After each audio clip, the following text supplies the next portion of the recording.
শিব ভক্তদের কাছে অতি পবিত্র বাংলা বছরের এই চতুর্থ মাস শ্রাবণ মাস। আর এই মাসেই প্রাচীন রীতি মেনে সবুজ রঙের কাঁচের চুড়ি কেনার ধুম লাগে মহিলাদের মধ্যে। আগে এই হিড়িক অবাঙালিদের মধ্যে থাকলেও এখন এই ট্রেন্ডে সামিল বাঙালিরাও, যার জেরে বাঁকুড়া শহরের বাজারগুলিতে হু হু করে বাড়ছে সবুজ চুড়ির চাহিদা। এই বিষয়ে ব্যবসায়ীরা জানিয়েছেন, অন্যান্য বছরের তুলনায় এবছর শ্রাবণ মাসে সবুজ চুড়ির চাহিদা বেড়েছে।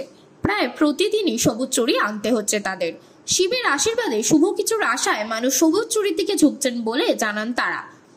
অপরদিকে ক্রেতারা জানান, একদিকে শিবের পছন্দের রং সবুজ, আর অন্যদিকে দেখতেও বেশ ভালো, ফলে বছরের এই সময়টাতে তারা সবুজ চুড়ি পরে থাকে। প্রসঙ্গত, হিন্দু পুরাণ মতে শ্রাবণ মাস হলো মহাদেবের জন্ম মাস। কোনো এক সময় অভিশাপের কারণে দেবী পার্বতী শিবের কাছ থেকে আলাদা হয়ে যান, কিন্তু তারপর দেবাদিদেবকে পুনরায় ফিরে পেতে এই শ্রাবণ মাসে দেবী পার্বতী কঠোর উপবাস করেন। সেই সঙ্গে হাতে সবুজ চুড়িও পরেন। তারপর থেকেই প্রচলন হয় এই সবুজ চুড়ি পরার নিয়ম।